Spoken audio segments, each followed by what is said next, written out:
Black Girl P. Still broadcasting live. I told you, Emmy and Judy brand. It's going down Mayweather versus Berto.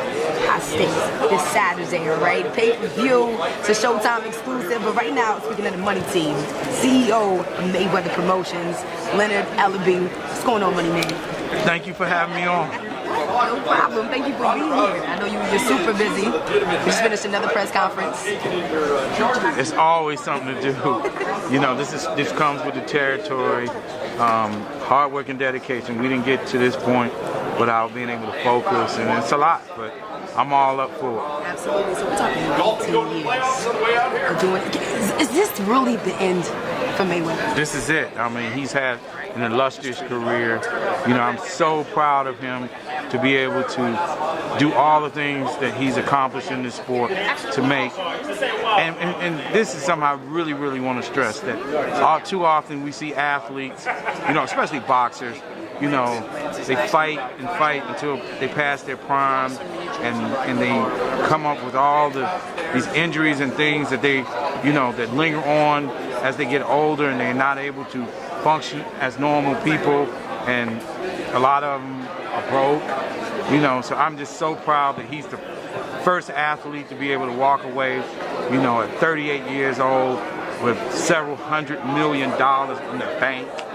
You know, those kind of things, and to be able to do things your own way, broke every record. I'm just truly proud of this young man. Right, and speaking of records, this one will actually tie Rocky Marciano, so that's why a lot of people were wondering, will he go for the 50 just to take the cut on that one? 49 and no, that's it. You know, what the fans don't get a chance to see, the aches and pains and things that an athlete of his caliber has to go through. You know, he's working harder now at 38 than he actually did when he was 20. You know, because his attitude is that he wants to continue to be the best. And in order to be the best, he's been blessed with all these God-gifted skills, but he works harder than anyone. Just this morning, at 4:30 in the morning, he ran 9 miles.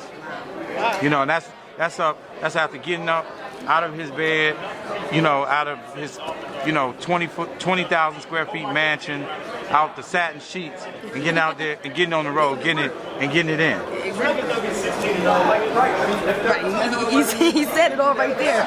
But with that being said, I know the press conference yesterday, Mayweather was talking about when you're sleeping, when an opponent is sleeping, I'm up and I'm working. He said he's up super early. Now, he also mentioned that Berto, he knew exactly what he did yesterday. He knew that he was a little bit underweight. Do you think that this will actually have an effect this Saturday?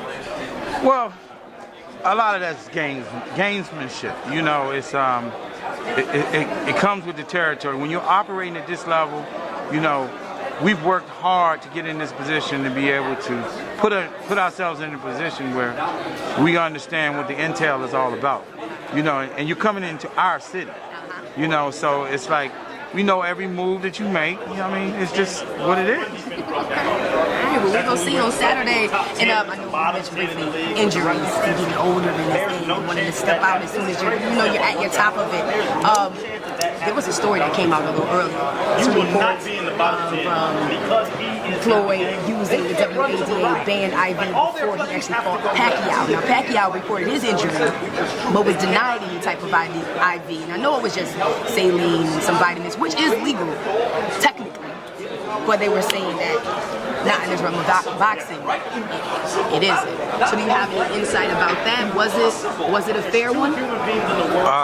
All I can really comment on that is USADA is the gold standard when it comes to drug testing. They put out a very detailed, clear statement on what these stories that came out, the inaccuracies in the stories. Floyd also put out a personal statement today, just saying what he needed to say about that. And you know, these are just opportunities, and I'll just touch on this. This is just a malicious opportunity that some irresponsible journalists are taking an opportunity to attempt to tarnish Floyd's legacy. But you know, as we say, we just brush it off our shoulders because there's absolutely no truth to the rumors that are out there. You know, so we just keep it moving. You know, one statement that I heard, and I almost, it was just so funny. But they were saying that this USADA organization came into Floyd's house. So the way they were trying to paint the way they were trying to paint this perception was that USADA showed up at Floyd's house to the dope house, and the dope was laying on the table, and they caught him red-handed. Night before the fight. Yeah. Unexpectedly. Yeah. This is How do you get in Floyd's house? Which none of all that is true, by the way. I mean, like I said, Floyd is always operating under the guidelines of what USADA does, and we're just looking forward to him going out there and putting on a great performance come Saturday night and riding off into the sunset. He's the only athlete out there in sports and entertainment that's been able to do it his way. And I'm so proud. Like I said, everybody talks about when they look to them old fighters, and some, with all due respect to them, some of them can't even talk and they can't pay their bills. This man is living the American dream. He went out there, and this is what we call legalized street fighting. Nothing about what he does other than hard work and dedication. That's what it's about. And he's surrounding himself with a brilliant team, and he's went on to almost make $1 billion from this sport. It's amazing. It's amazing. It's still young in it. Still young. And then being able to help so many people along the way. I come from an inner city environment, and I started working for him many years ago. And when I first came to work for him, he asked me to, I would have to make a sacrifice with the money we were making. But after the first 2 years, he said, "Look, what I appreciate about you is loyalty, and I promise you, I'm gonna make you a multi-millionaire." And he's done that. 19 years in it, you got it. So Mayweather Promotions, you're CEO of that. We're saying that this is Floyd's last fight. Who's next? Who's up in Mayweather Promotions? So much money has come into this company, and just MGM Grand alone. You walk around, it's Mayweather City. He owns this place. What's next? Who can bring in that type of revenue within this year? Well, in my humble opinion, I don't think that we'll ever see another Floyd Mayweather. But what we do have, we have a number of up-and-coming young talent, and we have a very good young fighter. He's from Inkster, J. Leon Love, and he reps the D hard. Crazy. And that's my guy.